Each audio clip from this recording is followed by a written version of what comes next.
Well, welcome, folks, to this special edition of the 700 Club. Well, we do say happy birthday, Pat. We want you all to know yesterday was Pat's 85th birthday. We celebrated in Washington, D.C. over the weekend, and we're going to be bringing you those highlights in a few moments. And the party's going to continue coming up with country music's the Oak Ridge Boys. That'll be fun. Yeah, every 5 years, the Oaks come back and sing for me. We love them.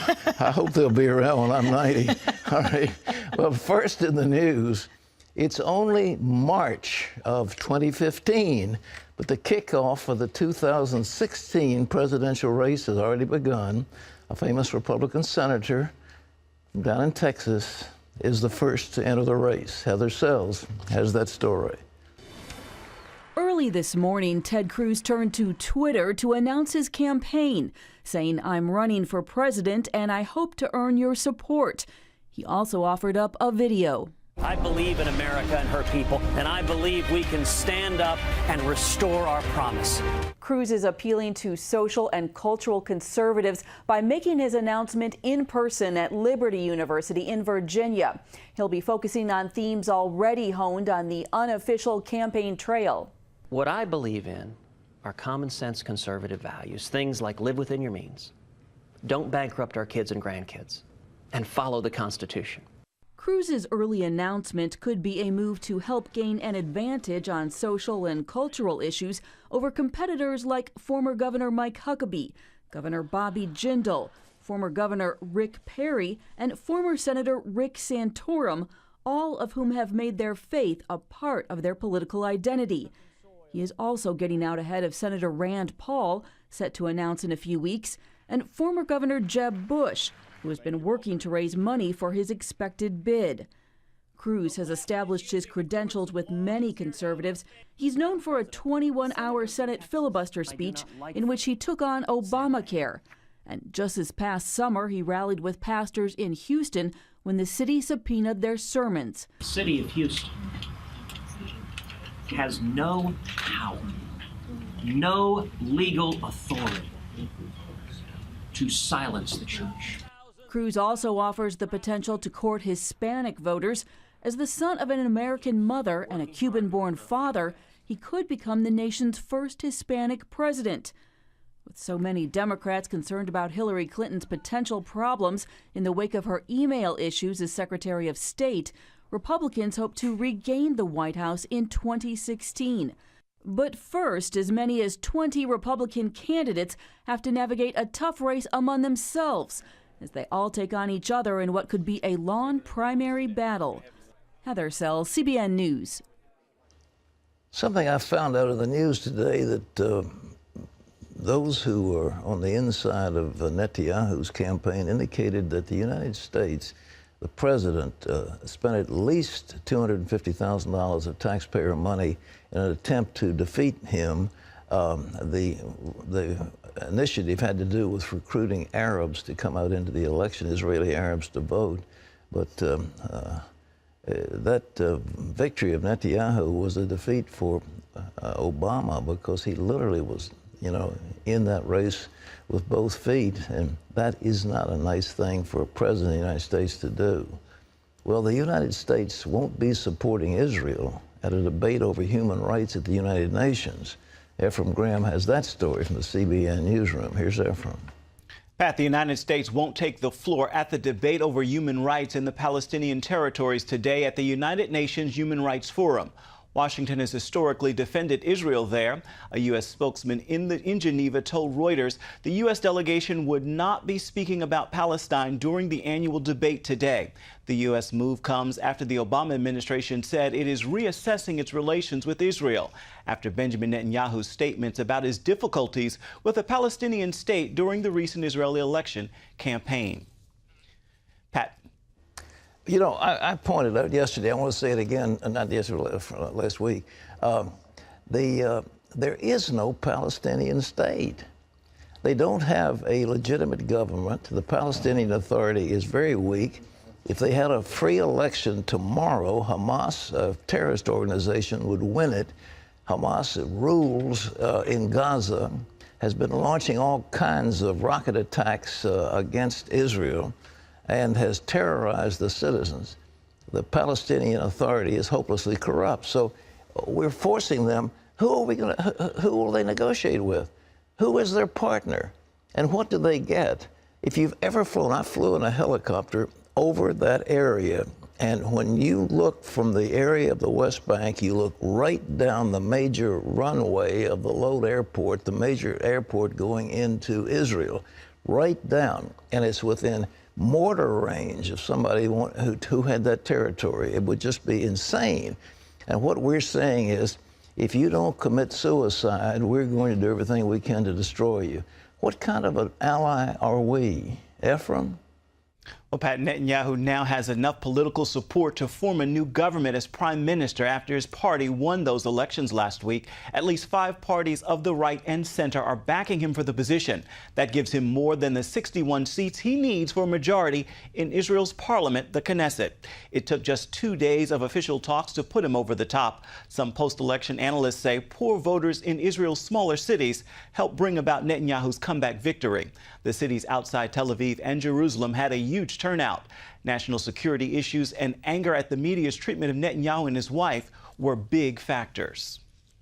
The chaos in Yemen could lead to a civil war, and it poses a serious problem for America's counterintelligence efforts against terrorism. The country's 3rd largest city has fallen to Shia Houthi rebels who are supported by Iran, which is spreading its influence in the region. The U.S. pulled out its remaining troops this weekend, leading to concerns the U.S. can't follow terrorist groups like ISIS and Al-Qaeda there. Because we are withdrawing completely, we will have no intelligence footprint or capabilities to monitor what AQAP and ISIS and the Shia militants are doing in the region. Without that intelligence, we cannot effectively stop it. Just last month, the U.S. Embassy also withdrew its staff from Yemen. While President Obama won't call terrorists radical Muslims, President Reagan took the opposite approach, taking on America's enemies head on, calling communism a failure and saying the Soviet Union was, quote, an evil empire. At the annual Reagan Symposium at Regent University, experts discussed how the U.S. worked to spread democracy while Reagan was president, compared to U.S. policies today. Caitlin Burke has this story. Around the world today, the democratic revolution is gathering new strength. Speaking to the British Parliament in 1982, President Ronald Reagan said Soviet communism was dying, and he challenged the West to help spread democracy. How we conduct ourselves here in the Western democracies will determine whether this trend continues.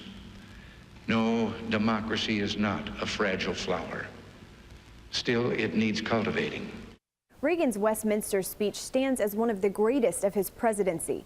At a time when the Soviet Union's presence in the world seemed permanent, Reagan predicted the growth of freedom and democracy. It was very important both in mobilizing everybody on the free side of the Iron Curtain, but even more important, I was in several countries, Poland and Hungary and East Germany, where I met people who said we wouldn't be doing what we are doing now, and the wall wouldn't be coming down if a leader like Reagan hadn't spoken up and we knew that there was someone who understood and was behind us on the other side of the wall. The march of freedom and democracy, which will leave Marxism, Leninism on the ash heap of history as it has left other tyrannies which stifle the freedom and muzzle the self-expression of the people. The speakers commented on the stark contrast between Reagan's speeches about communism and President Obama's refusal to use the term radical Islam when talking about terrorism. The difference between Ronald Reagan and President Obama is politically correct, and President Reagan was correct. There was a consistency to Reagan's 8 years as president and a consistency in his attitude toward the Soviets. Obama's seems to be kind of a hodgepodge. Is that, you know, he's pro-Israel and then he's questionable on Israel. He's going to, you know, reset with Putin, and now he's pulled back from Putin. At the 1992 Republican National Convention, Reagan talked about winning the Cold War and the victory over communism, showing a major difference between his actions as president and the current administration. But we knew then what the liberal Democrat leaders just couldn't figure out. The sky would not fall if America restored her strength and resolve. The sky would not fall if an American president spoke the truth. The only thing that would fall was the Berlin Wall. The panelists at the Regent Symposium acknowledged that we're now facing deadly enemies just as Reagan did in the 1980s, in a world hungry for leadership. So what should the U.S. do now to again promote freedom and democracy? Perhaps the best advice for our current and future administrations coming from Reagan himself in that 1982 Westminster speech. Let us be shy no longer. Let us go to our strength. Let us offer hope. Let us tell the world that a new age is not only possible, but probable. Caitlin Burke, CBN News. Two very different presidents, Pat. I wish Reagan was rise from the dead and go back. He was a great president. The biggest thing is Reagan just believed in America. It was real simple. He believed in America. He believed in foundational values, and he wasn't ashamed to enunciate them. The current president does not believe in America. He does not believe in the fundamental values. He's raised in a different environment entirely, and his mentors have been leftists who don't really love this country. And that's where he grew up. You listen to that pastor he had out there for so many years, Sunday after Sunday after Sunday, ranting against America. Well, Reagan didn't do that.